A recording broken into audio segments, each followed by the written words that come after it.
Untungnya, saya bersyukur sekali ini, saya tidak mengeluarkan duit sepeser pun.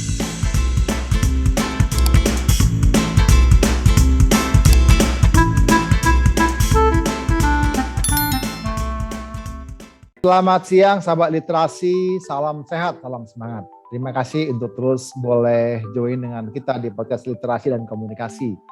Kami terus memberikan informasi-informasi kepada teman-teman, sharing dari kehidupan teman-teman kita, sahabat-sahabat yang hebat-hebat, yang sedang maupun yang sudah selesai studi mereka di luar negeri, dari kampus-kampus top dunia tentunya ya, baik juga di dalam maupun di luar negeri. Mereka ini memberikan pengalaman mereka kepada kita. Jadi bagi teman-teman yang punya mimpi untuk bisa sekolah tinggi, tapi bilang, aduh saya nggak punya uang, jangan khawatir.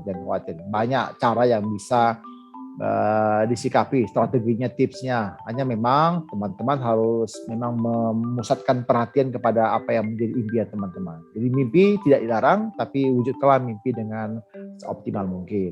Baik, kali ini kita akan berdiskusi, ngobrol dengan Mas Stefano. Ya, selamat siang Mas Rangga, apa kabar? Halo, siang Mas Raja. Kabar baik, alhamdulillah, puji Tuhan. Gimana kabarnya di sana Mas Raja? Iya, sehat. Ya, semua memang tetap ini ya, harus berdiam diri dulu ya. Tenang, menyelesaikan kasus COVID ini sembari juga ikut dalam aturan pemerintah. Begitu Mas ya? Ya, Mas Rangga. Ya, Mas Rangga, kami dapat kabar nih, informasinya Mas Rangga baru selesaikan studi di salah satu kampus ya.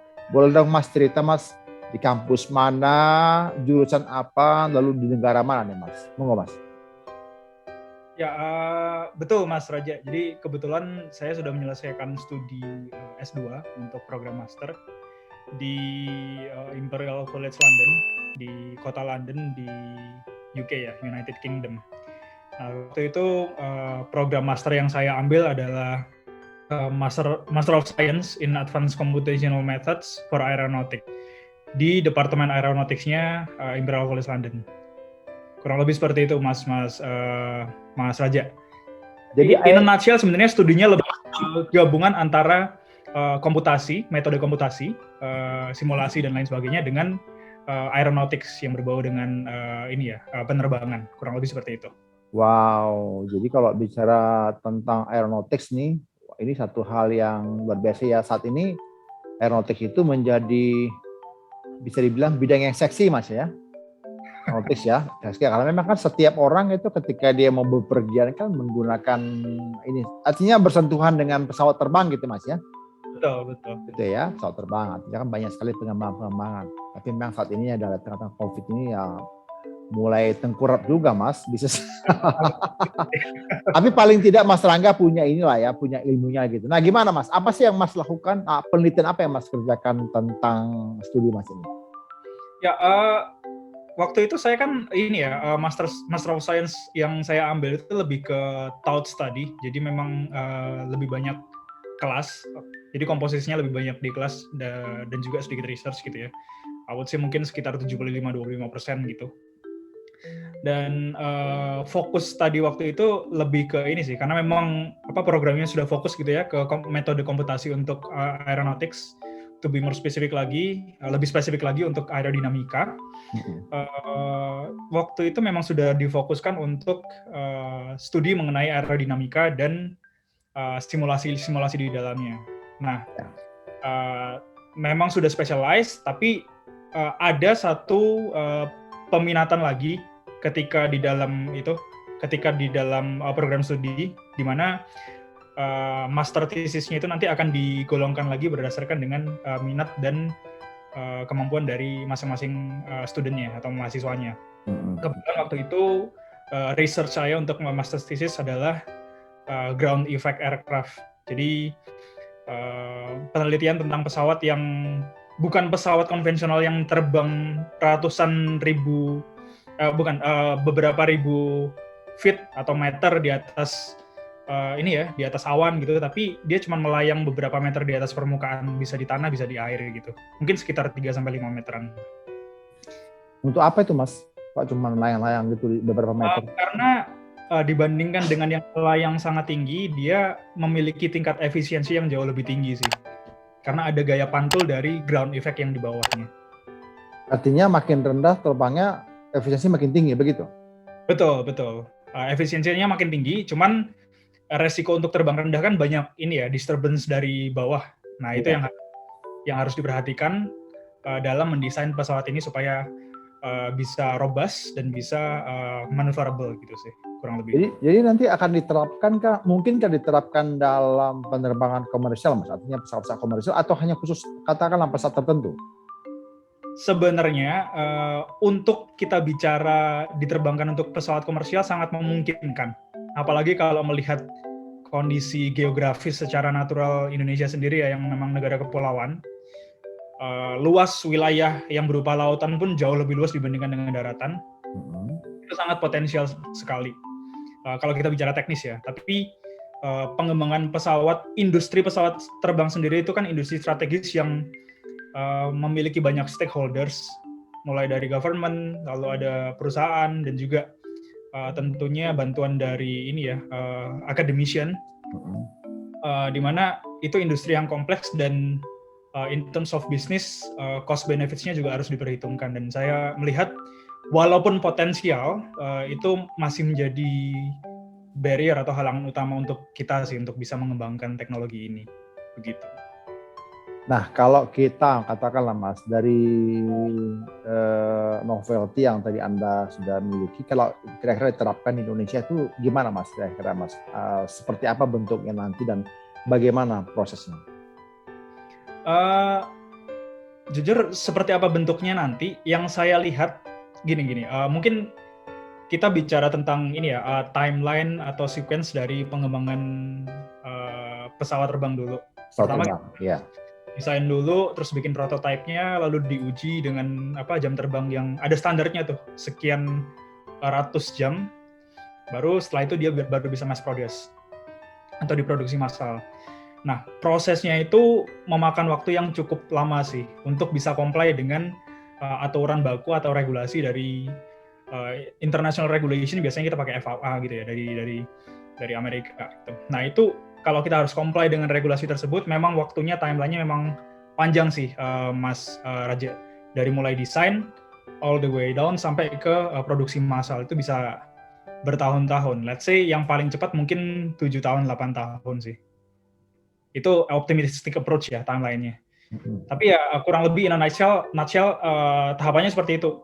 Kita bikin desain, lalu prototyping.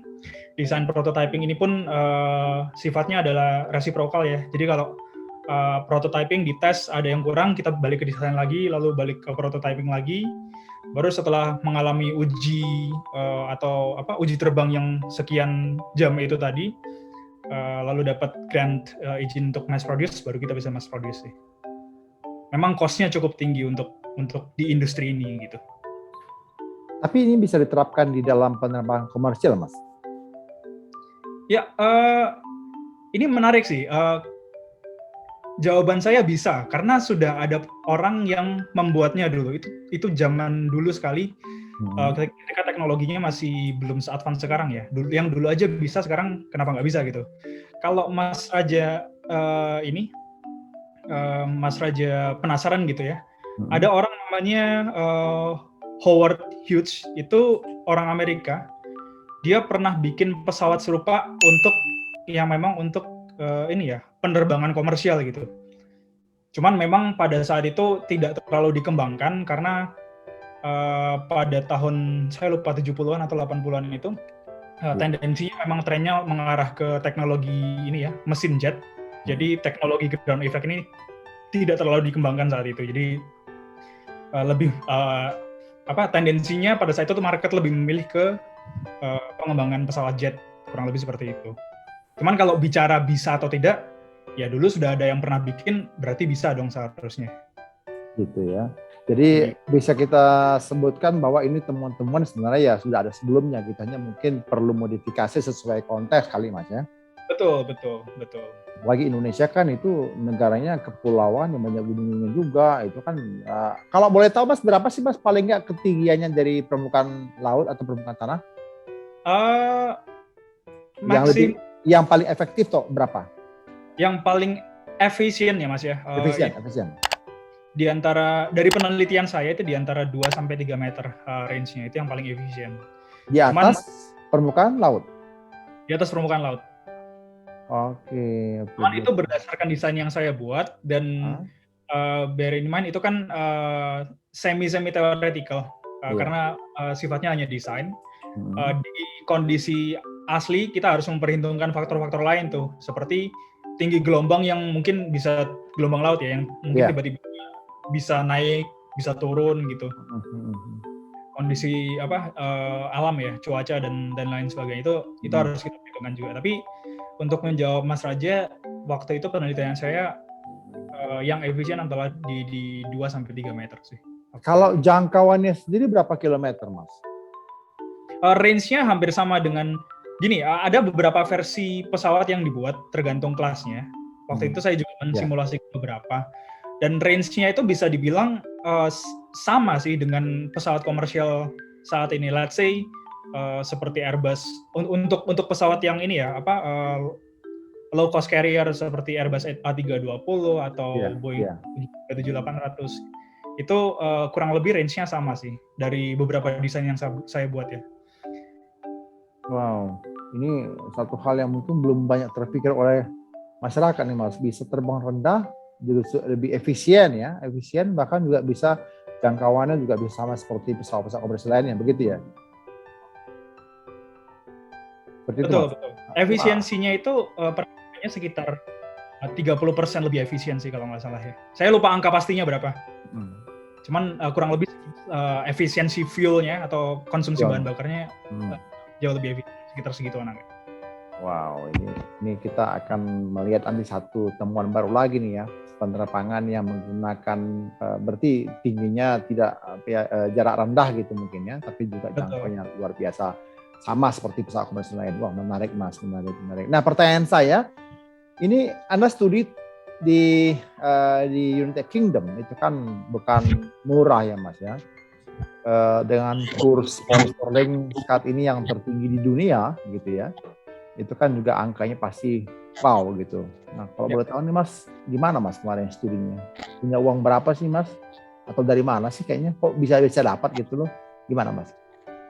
Saya, Mas Raja, untungnya saya bersyukur sekali ini. Saya tidak mengeluarkan duit sepeser pun untuk. Oh really? Betul. Wow. Gimana ceritanya? Saya bahkan bukan hanya biaya sekolah ya, biaya hidup, biaya transportasi saya dari Indonesia ke UK lalu pulang juga dari UK ke Indonesia itu dibiayai oleh LPDP dari Kementerian Keuangan. LPDP itu Lembaga Pengelola Dana Pendidikan. Betul, Pengelola Dana Pendidikan. Dengan program ininya ya, Beasiswa Pendidikan Indonesia mereka ya, BPI. Oke. Oh gitu. Dibiayain selama berapa tahun Mas? Waktu itu masters di UK memang 1 tahun sih. 1 tahun ya. Ya. Terus gimana ceritanya? Kok bisa dapat Mas? Anda tuh apply ke berapa lembaga? Nah, kemudian berapa yang terima atau hanya ini satu-satunya yang Anda apply? Yang kemudian kebetulan saya cuma apply ke LPDP ini sih. Luar biasa ini. Ibaratnya milih teman hidup ini satu gitu ya. Tidak akan kelain hati gitu ya, luar biasa. Gimana caranya Mas? Tolong dong kasih tahu dong ke teman-teman nih gimana tipsnya sampai kemudian bisa tembus itu Mas. Katanya saya dengar-dengar itu LPDP luar biasa ya kesulitannya ya, tingkat tesnya juga seleksinya begitu ketat gitu. Gimana Mas Rangga? Kasih dong tipsnya. Tipsnya ya, gini, mungkin kita sebelum ke tips ke persyaratan dari LPDP-nya dulu kali ya. Oke, monggo. Persyaratan dari LPDP kan ada beberapa tuh untuk ini ya. Pertama dari administrasinya, standar lah, harus sudah lulus S1 atau D4 dulu. Lalu ada, kalau misalnya mau ke luar negeri, ada IELTS atau TOEFL IBT score yang sudah diambil. Terus kalau sudah ada letter of acceptance atau LOA dari universitas yang dituju, baik itu yang conditional atau unconditional bisa disertakan juga. Lalu administratif dokumen berikutnya adalah ini ya, rencana studi. Oke. Untuk dilengkapi juga ke dalam proses administrasi. Nah, ketika sudah submit semuanya, masuklah kita ke proses pertama adalah seleksi administrasi. Itu basically cuma final checking dari semua dokumen kita aja. Ya. Setelah dari situ, ini kita akan memasuki tiga tes setelah itu. Yang pertama ada FGD atau Focus Group Discussion, atau mungkin waktu itu istilahnya adalah Leaderless Group Discussion ya, kalau nggak salah. Betul. Lalu yang kedua adalah Jangan salah sebut ya, LDG ya, bukan LBT ya. Apalagi LGBT. Oke. Iya, betul. Yang kedua itu ada essay on the spot. Jadi kita dikasih satu artikel, lalu kita membuat essay dari artikel tersebut on the spot pada hari itu juga. Lalu yang ketiga adalah direct interview dengan 3 interviewer waktu itu. 3 interviewer itu satu dari pakar psikologi, 2 dari pakar yang sesuai dengan bidang yang mau kita tuju di program. Di kasus saya di program master yang saya mau ambil gitu. Jadi kebetulan 2 orang ini dari engineering, yang satu ini dari memang pakar psikologi gitu. Jadi memang kita perlu perhatikan juga ya Mas, persyaratan yang ditetapkan, yang disyaratkan, kemudian kita prepare di situ ya. Betul. Wow, luar biasa. Jadi itu satu hal yang mudah nggak sih Mas? Kalau kan Mas Rangga kan ke Inggris nih, berarti pakai bahasa apa nih? Apa mungkin pakai bahasa Tarzan? Kan nggak dong, bahasa Inggris dong ya. Nah itu berapa persyaratannya Mas? Berapa persyaratan untuk bisa lolos ke sana tuh minimalnya, scoring? Pengantarnya bahasa Inggris dan persyaratan untuk lolos, kalau nggak salah, saya waktu itu ngambil IELTS, minimum skornya di university waktu itu yang disyaratkan, saya lupa antara 6,5 atau 7.0 ya. Wih, wow. 6,5 atau 7,0 gitu. Gitu ya. Itu teman saya yang asli juga native Mas, dia cuma dapat 6,5 Mas. 7 ya. Wah, jadi sahabat literasi, ketika Anda menuju satu kampus, satu negara, maka yang perlu juga menjadi perhatian teman-teman adalah bahasa yang digunakan, ya, termasuk bahasa dalam perkuliahan, supaya nanti kita bisa pertama-tama lolos dulu ya. Ada passing grade-nya dari lembaga yang memberi beasiswa, juga dari kampus yang akan kita tuju begitu. Nah, selama setahun ya Mas Rangga ya, studi di UK ya. Gimana Mas? Selama setahun ini gimana? Apa nih pengalaman suka dukanya Mas? Jatuh bangunnya sampai berdarah-darah nggak sih? Atau pakai ini ya berbunga-bunga aja, nggak pakai berdarah-darah gitu? Kalau saya sih ini sih. Kalau saya termasuk yang berdarah-darah sepertinya. Wow, luar biasa. Gimana Mas? Boleh dong sedikit dong, sharing dong. Tapi sharingnya mulai dari yang sukanya dulu ya, sebelum ke yang berdarah-darahnya dulu. Iya, monggo. Kalau sukanya adalah pertama ya memang dari segi fasilitas, infrastruktur dan intinya fasilitas di sana memang top class, terutama karena di Imperial memang salah satu universitas terbaik di dunia juga. Dan saya sangat bersyukur akan itu. Lalu yang kedua adalah pace belajar di sana itu sangat cepat. Jadi itu sangat memotivasi mahasiswa atau student untuk saya harus ngikutin pace belajarnya, saya harus belajar lebih giat lagi, lebih cepat lagi gitu. Berikutnya sukanya adalah kalau di UK itu kedekatan dengan industri, jadi antara akademik dan industri itu sangat seamless ya Bang Raja, sangat dekat. Jadi waktu saya kuliah itu pun juga banyak study case yang datangnya langsung dari advanced industry gitu, dari dunia penerbangan, dan itu sangat menyenangkan untuk saya. Lalu yang terakhir dan yang paling saya suka adalah dosen-dosen di sana itu sangat welcome dan juga sangat responsif ya sama saya, dan juga sangat guiding lah intinya, bener-bener menuntun. Kalau misalnya ada mahasiswanya yang nggak bisa, beneran dituntun gitu, nggak ditinggalkan. Itu yang saya suka sih. Wah, luar biasa ya. Jadi kalau kita tadi Mas Rangga bicara tentang tantangan-tantangan, juga sukanya gitu. Nah, apa nih hal yang paling menderitanya nih, yang sukanya? Apakah karena jauh dari orang tua atau bagaimana? Jauh dari orang tua itu satu hal, jauh dari keluarga itu satu hal, adaptasi di lingkungan baru itu satu hal. Tapi itu ya part of the game, itu konsekuensi yang sudah saya tahu dan saya akan terima itu. Jadi in a way itu challenge, tapi saya merasa itu bukan masalah besar. Dan saya yakin teman-teman sobat literasi juga nanti kalau misalnya mau mengambil studi di luar negeri pun saya yakin pasti mampu untuk beradaptasi dengan cepat juga. Tapi waktu itu kebetulan saya ada personal experience karena ini semi curhat dikit Mas Raja. Wes, apa itu? Monggo. Menarik. Karena kebetulan saya ingat betul itu waktu saya studi S2, saya nyampe di London itu sekitar bulan September atau Oktober 2016. Adaptasi dengan cepat segala macam, udah mulai settle, ternyata tepat di awal tahun 2017, 1 Januari 2017 itu saya ditinggal oleh almarhum ayah saya. Ayah saya meninggal. Dan itu punya impact yang cukup besar di hidup saya saat itu. Dan yang bikin parah lagi adalah saya itu lagi 1 Januari 2017 di tengah orang-orang sedang gegap gempita tahun baru. Kalau di London tahun baru ya. Betul. Kalau di London semua ke London Eye ngelihat kembang api yang extravagance gitu ya. Saya di kamar persiapan untuk tanggal 8 Januarinya itu saya harus exam. Wow. Di term yang pertama. Jadi kalau di UK itu kan, di Imperial itu kan ada 3 term ya Bang. Term 1 kuliah 4 bulan, term 2 kuliah 4 bulan, term 3 itu untuk tesisnya. Jadi waktu itu kebetulan final exam untuk term yang pertama. Dan ternyata berita tersebut cukup mengganggu studi saya.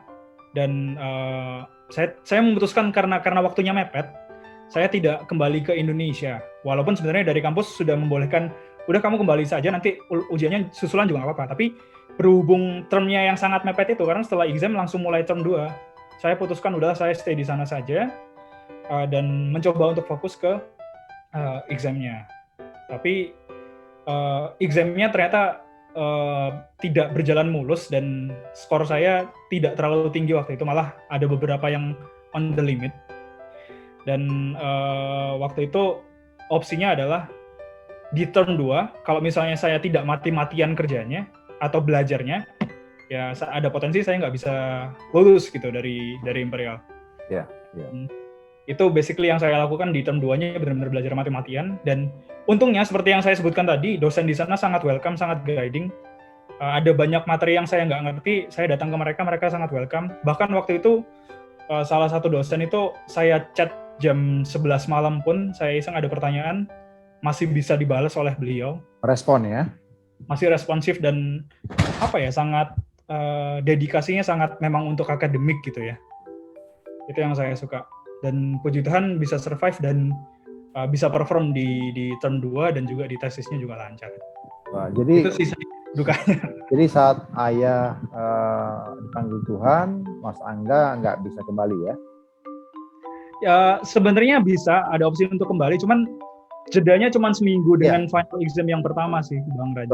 I mean artinya Anda putuskan untuk tidak kembali karena itu menjadi satu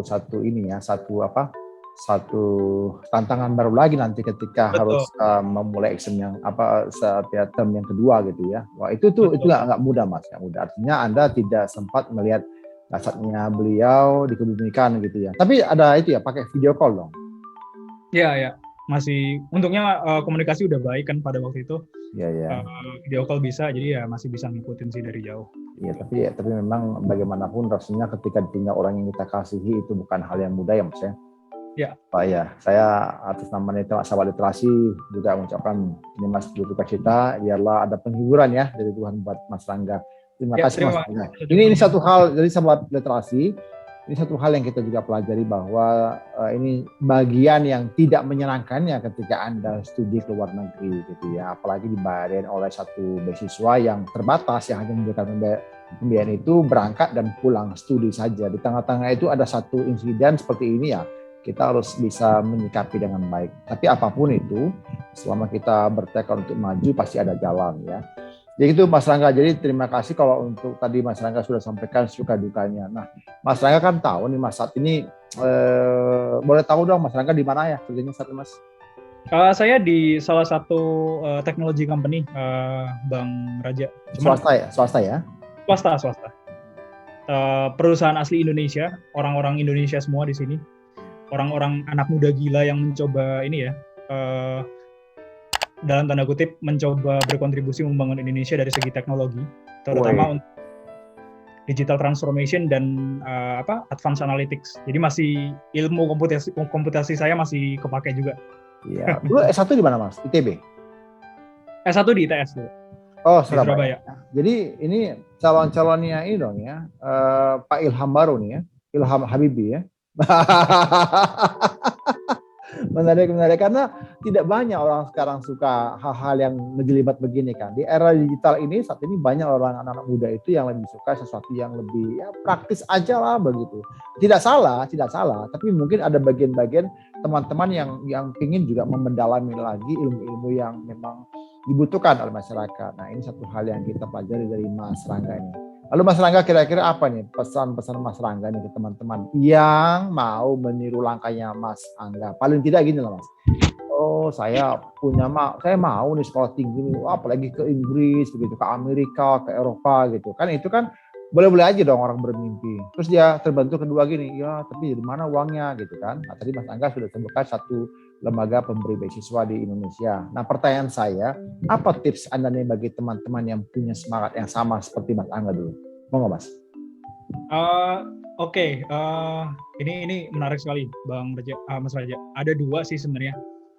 Yang pertama adalah pesan dari saya adalah satu, do not stop dreaming, jangan pernah berhenti bermimpi.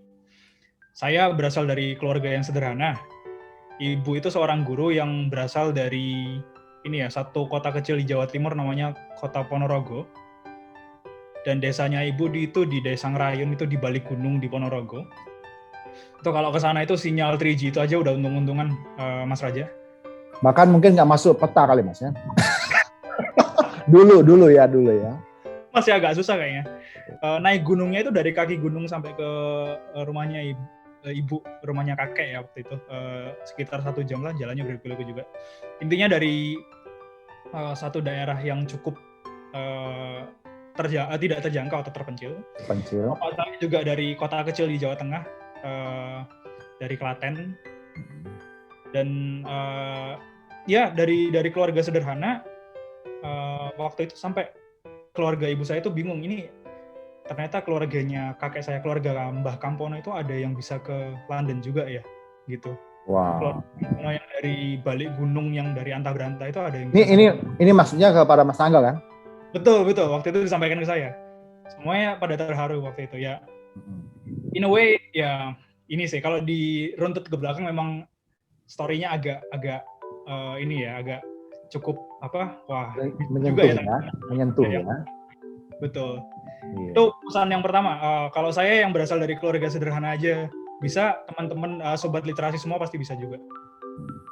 Lalu pesan yang kedua adalah tadi sudah do not stop dreaming. Pesan yang kedua adalah do not just dream, jangan cuma mimpi.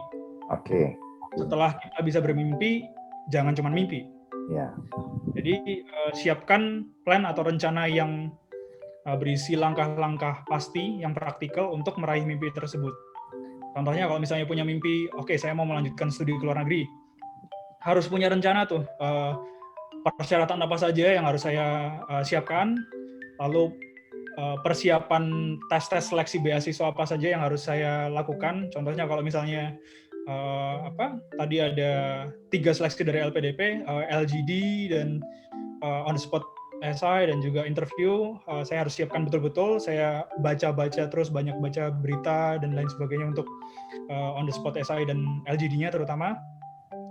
Lalu selain kita punya rencana dan langkah-langkah yang pasti, pastikan kita punya backup plans atau rencana cadangan. Contohnya kalau misalnya di kasus saya tidak apply ke Imperial saja. Memang target utama saya adalah di Imperial, tapi saya tidak apply ke Imperial saja, tapi apply ke beberapa universitas. In the case of memang kalau misalnya Imperial tidak dapat, ada universitas lain yang menawarkan program yang kurang lebih sama, yang bisa jadi backup plan saya. Kurang lebih seperti itu sih, Mas Raja. Wah, menarik ya. Jadi teman-teman, 2 kata kunci yang disampaikan tadi sama Mas Angga ya, do not stop dream ya. Anda boleh mimpi apa saja, kemudian setelah itu jangan cuma mimpi gitu ya, harus kemudian mulai diwujudkan mimpinya. Kalau itu bisa di-download lah mimpinya gitu kan, supaya lebih realistis. Saya tadi melihat Mas Angga ini hampir sama kayak Pangeran William ya, sahabat literasi ya. Bayangkan ya dari satu anak kecil dulu yang tinggal di daerah pegunungan yang mungkin nggak masuk dalam radarnya peta begitu, atau kalau itu Google Maps gitu, sekarang bisa berangkat ke Inggris, itu satu kota yang luar biasa. Saya sendiri berkesempatan ke London tahun 2010 untuk waktu itu ada riset master saya waktu saya di UI. Itu nggak bisa dibayangkan sahabat literasi. London itu kota yang luar biasa ya. Jadi dengan sekarang dengan jarak waktu yang London itu lebih mudah 6 jam dari Jakarta atau waktu Indonesia bagian barat. Kalau sekarang di Jogja ini 13.32, itu berarti di sana masih jam berapa Mas? Jam 8 ya Mas ya? Jam 6, jam 7 ya, jam 7 pagi, setengah 8 pagi di London begitu. Nah, ini satu hal yang menarik karena kita bayangkan orang-orang yang katakanlah tadi daerah terpencil, daerah sulit, kita bisa kok mewujudkan mimpi itu sampai ke tempat yang jauh. Jadi kali ini kita sudah diskusi dengan Mas Rangga. Bagi sahabat literasi yang punya pertanyaan, monggo nanti hubungin nomor kontak atau juga medsos yang ada di layar ini. Saya dorong teman-teman untuk subscribe. Mas Angga juga Mas ya, subscribe Mas podcast kita.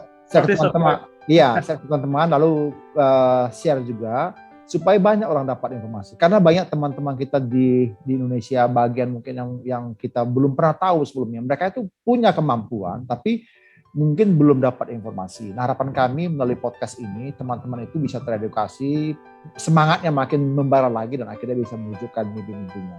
Demikian sahabat literasi, terima kasih Mas Angga untuk waktunya, untuk kesempatannya. Ya, saya harap nanti Mas Angga. Terima kasih sama-sama. Siap, Mas Angga bisa lebih maju lagi. Terima kasih sahabat literasi, salam sehat.